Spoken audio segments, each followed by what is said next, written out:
Hello everyone, my name is Mandaogade. So we are going to learn today. Our topic is design of fermentation unit. So what is the fermentation unit? So we are going to learn firstly introduction. In introduction of fermentation, fermentation is a metabolic process. So why it is called metabolic process? Because that metabolic process which is carried out by microbial culture or different types of mini microorganisms. So this fermentation process is carried out by maybe bacteria, maybe yeast, maybe fungus or Saccharomyces. So fermentation is a metabolic process which converts primary metabolites to secondary metabolites. So for the formation or production of a particular desired product in a fermentation unit, we need a particular nutrient media for the production which is carried out by particular microorganisms. So microorganisms need their food to produce some enzymes or produce some antibiotics. So in a nutrient media, particular primary metabolite is present is in the form of sugars. So after a particular over a period of time or a particular reaction, there is a production of secondary metabolites. So after a particular period of time, primary metabolites which get converted into a secondary metabolites by the metabolic process of microorganisms. So which kind of secondary metabolites we have? So we get acids, gases and alcohols. Which type of acids we get after a particular period? In a fermentation unit, by the formation of acids, there is a glutamic acid or citric acid formation get take place, and different types of gases also produce like methane gas. So all of we know that methane gas is produced in biogas, and biogas is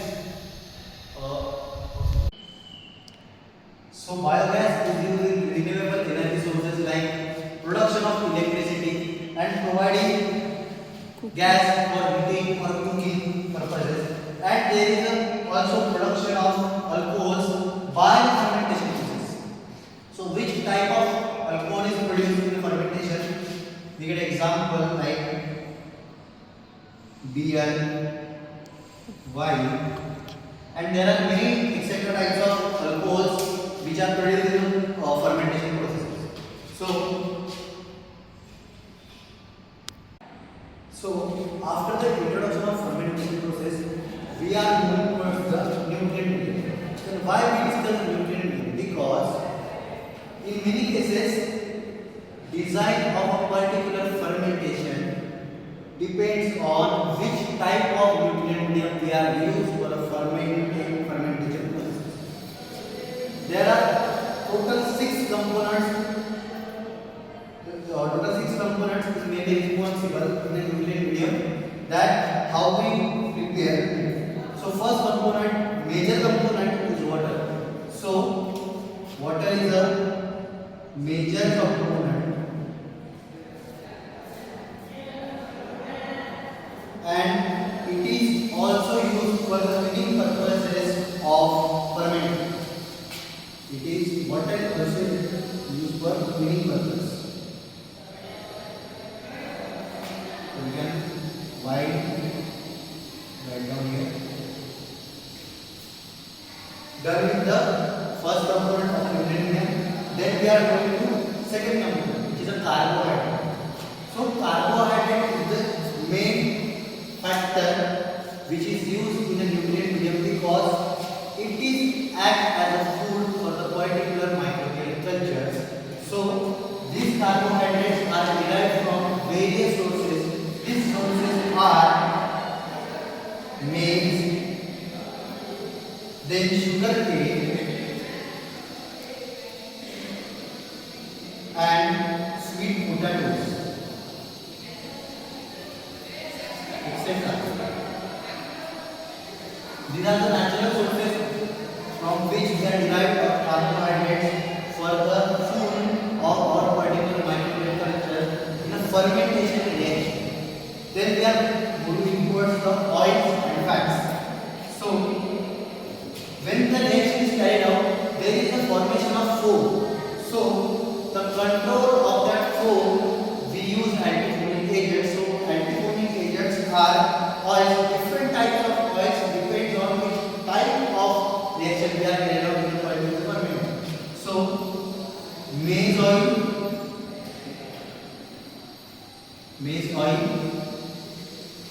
olive oil, and olive oil, etc. So then afterwards, oils and fats we use as an anti-foaming agents. We are moving towards the growth factors. As we are the humans, we also need growth factors for our development. With the help of this, bacteria also requires some growth factors to their development. So for the development of bacteria, there are some growth factors are responsible. So which type of growth factors we are used in a particular nutrient medium for a development of microculture? Either maybe they are bacteria, fungus, or yeast. So some examples are vitamins, then fatty acids, amino acids, then sterols, and biotin. Yeah, here are the examples of growth factors which are responsible for the development of particular microorganisms. So we are moving towards the buffers. So buffers are mainly responsible for the controlling of the pH, because we all know if in a particular fermentation reaction there is a metabolic process. So metabolic process when carried out, there is an increase or decrease in the pH level of a particular nutrient medium, which is ultimately Start. which is ultimately effect on increasing or decreasing the pH level. So we have to control the pH of particular reaction of a particular nutrient medium. So this one is operated by buffers. Different types of buffers we are using for the controlling of pH. So there are some examples. The first example is CaCO3, then NaOH, HCl, or H2SO4. So we all know these chemicals. CaCO3 are calcium carbonate, then NaOH are sodium hydroxide, HCl is hydrogen chloride, or hydrochloric acid, and H2SO4, which is a sulfuric acid. So we discuss the buffer. Then after we are moving to oxygen.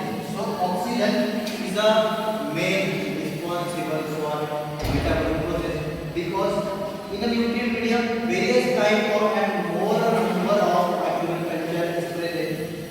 So after a certain period of time, when the reaction is carried out, the amount of oxygen level is depleted. So the oxygen level is depleted means for the particular microbial culture there is an increase in HOD.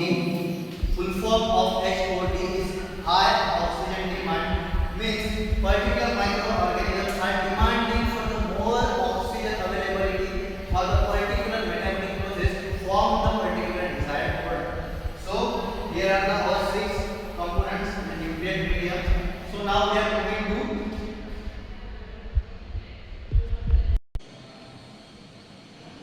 Start. So now we are moving to parts or arrangements for maintaining parameters in a particular fermentation. So there are total 5 types and 5 parts. First is agitation, second is aeration, third is the regulation of factors. So which kind of factors we are going to that. Then afterwards sterilization and withdrawal of cells and medium.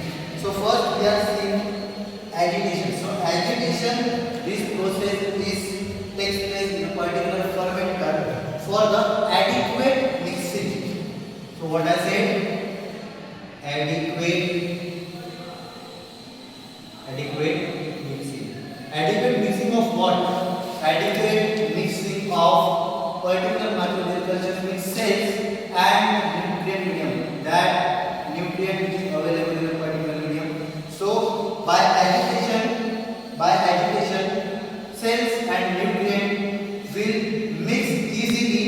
So more number of nutrients and easily it is available to particular cells to take up in their cells. So now we are moving to aeration. Aeration is for providing oxygen in a particular vessel. So aeration device is fitted for the provide aeration device. Aeration device is fitted in a particular vessel for the provide of oxygen. Afterwards, regulation of factors. Regulation of factors means there are factors after a particular period of time. So now we are moving towards the regulation of factors. So regulation of factors, which kind of factors? There are after certain particular period of time in a fermenter, there is an increase in temperature, pH. So temperature and pH are some factors after over of particular period of time. It will get increased because there is a metabolic process that takes place. So we have to regulate it. We don't want to increase in the temperature, so ultimately it can affect on the particular reaction or the product formation. There are some vents or pipes also attached to the particular fermenter vessel because there is formation of biomass, which is a waste product to excrete out it from fermenter vessels. Then after sterilization, we have to maintain the sterility of the particular fermenter. Then withdrawal of cells and medium. After particular medium is utilized or cells is at its peak point of particular metabolic reaction, then afterwards we are withdrawing it from particular vent or pipe and collecting. So there are some parts arrangement for maintaining parameters: agitation, aeration, regulation of factors like temperature and pH, sterilization, maintenance, and withdrawal of cells and medium. For the withdrawal of cells, there are some connection of pipes and vents are takes place, and